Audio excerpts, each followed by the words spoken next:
Welcome to Lost Love Mystery, where every story unravels a secret. So, let's dive into another story. Most people believe in something or someone. My name is Dean, and coincidentally I believe in James Dean. Please, my idol. He didn't have a cross or part the Red Sea. He had a 1955 Triumph motorcycle, stayed out late, and dated Natalie Wood. I know how pit heroes. I like my heroes dressed in black. No sugar, please. I first saw the movie Rebel without a cause on the late TV show when I was 10. I own copies of every movie he ever made, both of them. I do, however, prefer Rebel to his other film Giant. Years ago, my high school class visited Griffith Observatory. It was also a location in the movie Rebel without a cause. Another class from another school also visited it at the same time. I saw a girl who looked like a young Natalie Wood touring with her class. I walked over to her and asked her to marry me. She said her name was Ellen, and she laughed at me and said that we didn't even know each other. I quickly responded that we have the rest of our lives to learn everything there is about one another. I got her number, and 3 years later in our junior year in college we married. At the time, Ellen was 3 months pregnant. I had a part-time job cleaning yachts at Marina del Rey. It didn't pay very much, but I loved working on yachts. I was low on funds for a honeymoon. So using my keys, we spent our honeymoon weekend on an 80-foot yacht with the owner and the wiser. Ellen loved that we were rebels and outlaws. It really turned her on that we had broken onto the yacht. In her heart of hearts, she wanted to be a bad girl. Then she said that maybe she should have married the ultra-wealthy man who owned the yacht. I was so in love with her that I didn't realize what a bad sign that was. A few months later, our first son was born, and my life changed forever. I was no longer the most important person in my world. I was a distant second to my son. As I held my 3-month-old son in my arms, I cried tears of joy. I thanked my wife again and again for presenting me with this most wonderful gift. I loved her so much that I would gladly have died for her. Despite presenting them with a grandson, her parents hated me, and that never changed. Her parents were very wealthy and paid for the rest of her college, and years later, after our children were in school, they paid her law school tuition. I got a job on a weekly entertainment newspaper. I wrote movie reviews under one name, music reviews under another name, and restaurant reviews under a third name. The pay wasn't great, but I gained a lot of experience, which eventually led to a job with a daily newspaper at a much larger salary. I also wrote freelance magazine articles. Though I wasn't making a fortune, I was proud that I made a very good living. We were happy and lived well, but not extravagantly on my salary alone. It began to change once Ellen landed a well-paying job as a lawyer. 10 years raced by at warp speed. I was happy and thought my wife was happy.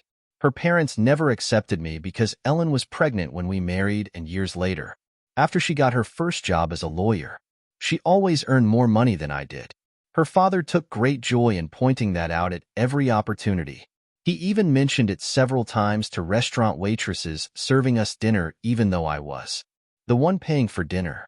I'm proud of what I do, so I never want to pull it. Surprise, I was twice nominated for one. I felt that was a great honor, but my wife said it merely showed I was a loser. That comment stung for a very long time. When I wanted to buy a newer, larger TV set, my wife humiliated me in front of the salesman and said I took great joy in spending her money. Right after that, I opened a new credit card and checking account in just my name, so I wouldn't ever have to put up with her disrespect over a purchase. I didn't know what happened to the sweet, loving, and kind woman I had fallen in love with and married. Ellen worked as a lawyer in a small firm, and I was a newspaper reporter.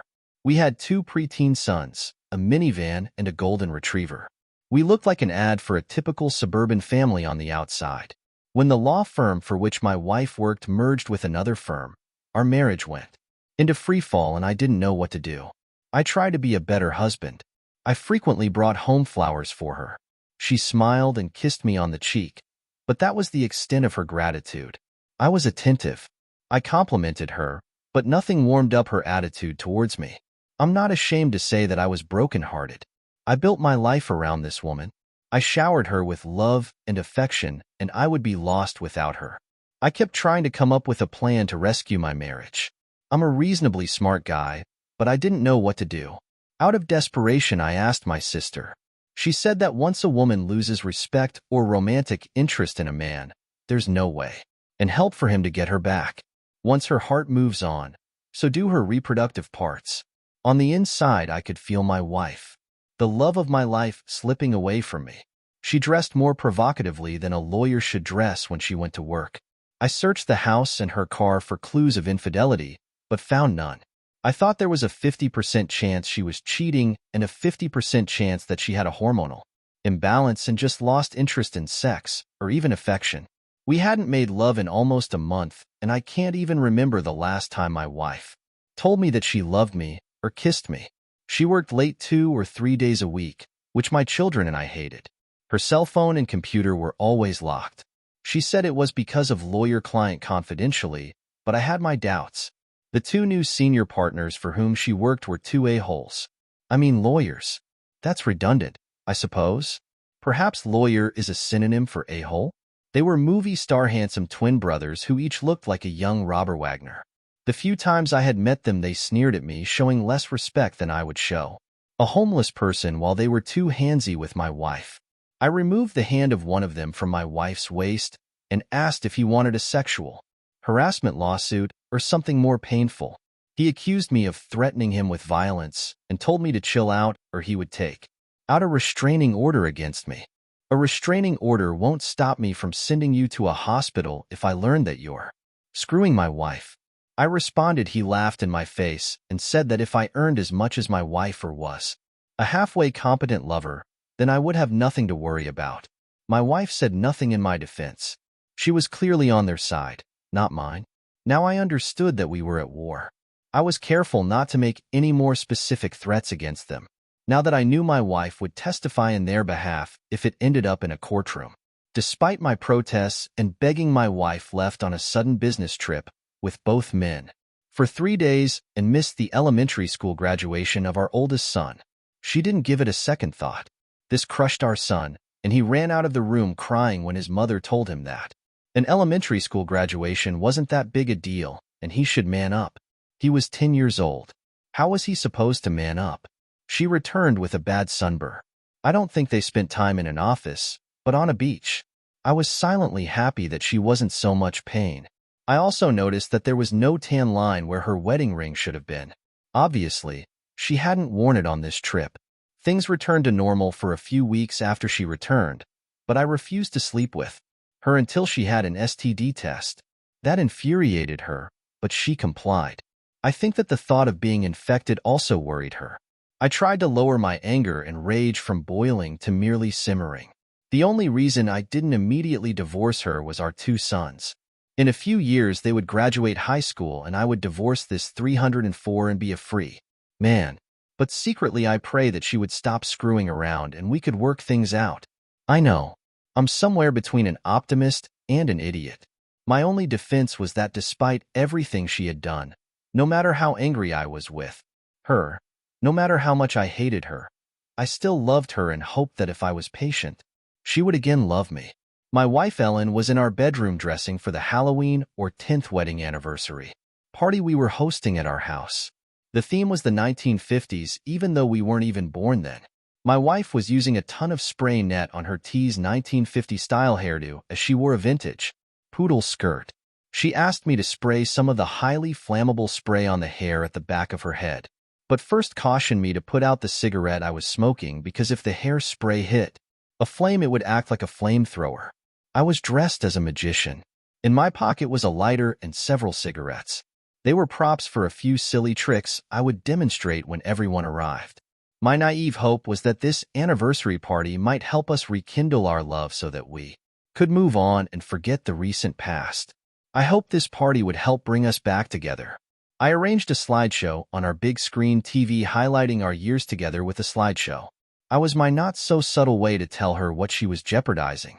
Our close friends and co-workers arrived, and the scotch flowed like lava down a violent volcanic eruption. I hadn't invited Ellen or Perry, but they were there anyway. That blatant disregard of my feelings made me angry. After my wife had more than her share of scotch, she was at first too chummy with Ellen and Perry, her bosses, then she was too affectionate. There was too much touching going on between them. So I walked over and again removed Ellen's hand from my wife's shoulders. Ellen quickly put his arm back on her shoulder and loudly claimed that she wasn't my slave or my property. I again removed his hand and told him that I would have no problem breaking his arm if he put it again around my wife. Ellen was furious and Ellen was scared. Perry laughed at me and put his arm around my wife's waist. I raised my arm to hit him, but Ellen, who was behind me, grabbed me and knocked me to the ground as he called me a punk in front of all our guests. Ellen told me to merely acquiesce and accept that these two men were her lovers, and if I tried to divorce her, she would clean me out and take away my children while I paid enough alimony to ensure that I became homeless. She said the only reason she hadn't divorced me was because I was a free nanny for our children. Ellen and Perry laughed at me, then walked outside to the garden. In that moment, I made two decisions. Now that I understood and had proof my wife's reason and difference and blatant disrespect was because she was having an affair with both men, I would divorce her despite her threats. No discussion, no second chances.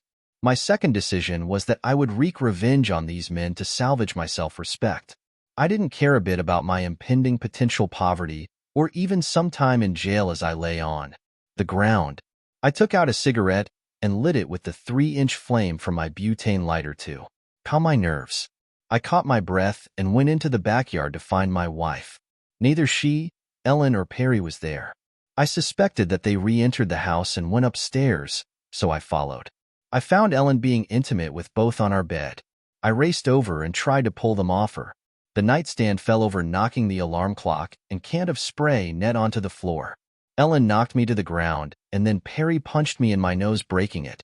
Blood spurted out of my nose. Ellen kicked me in my ribs, but since he wore no shoes, it hurt him almost as much as my now broken rib hurt me. Perry straddled me, pinning me to the ground, and laughed at me as he tried to forcefully stick his Johnson in my mouth, while Ellen tried unsuccessfully to hold my arms. I grabbed the flammable can of spray net in one hand and my butane lighter with my other. I lit the lighter as I aimed and sprayed the volatile, burning stream upwards into the naked scrotum and Johnson of my assailant. A flame at least 12 inches long scorched his privates. His scream could be heard in the next county.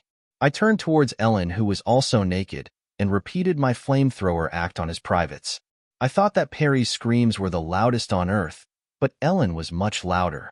My wife knelt next to Ellen and was urging him onward to sexually assault me, like a sadistic cheerleader, so the flames reached her face and hair also, which quickly went up in flame.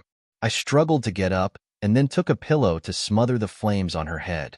I could see how badly her scalp was burnt and realized that her hair would never grow back and her face would show the burned scars for the rest of her life. Well, that was no longer my problem. As you reap, etc., the Bible had lots of good advice. I wish my wife had read it. I phoned 911 and requested 3 ambulances and a police car. I poured cold water onto my wife's head to ease her pain. "We can work through this," she said through her tears, as she looked at the pitiful excuses of what was left of her lover's private parts. "It was just sex. We can go to counseling." I was astounded by how stupid and tried her rationalizations were, but said nothing. I stood over the still crying and screaming men who lay on the floor. "Do your little pee-pees hurt?" I taunted them.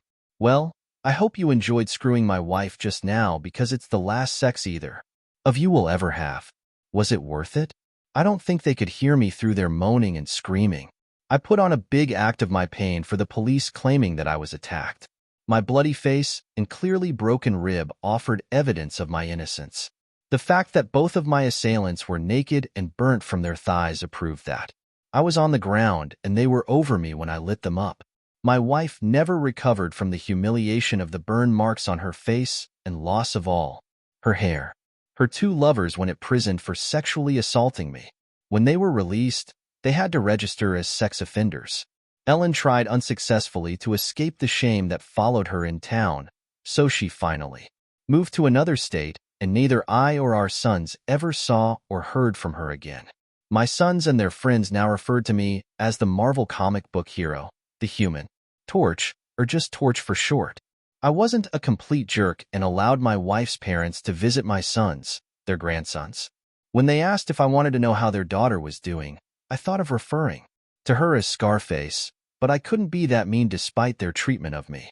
Instead, I just said I have no interest in the woman you're raised to be a 304. My head was totally messed up by what had happened in my sons, and I saw psychologists. For a few months, my children felt better over their abandonment issues, but I felt no solace. The psychologist suggested that since I was a writer, writing about the experience might be therapeutic. I enrolled in a screenwriting class at UCLA.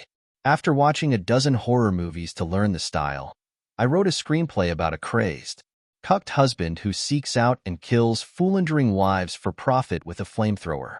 To be honest, it was a terrible script. It was more funny than scary. The recurring line before each murder was, "You wait here in mortal danger." While I go for help, I was almost embarrassed by how bad my script was, but everyone in my writing class loved the combination of humor and horror. One of my fellow students was a literary agent. He sold the script to a low-budget production company. I made only a few $1,000s, but also kept a percentage of the gross ticket sales. The movie turned out to be an enormous hit, and I made a fortune. The name of the movie was Light My Fire. Thanks for watching Lost Love Mystery. If you enjoyed this story, like, subscribe, and hit the bell icon for more hidden truths.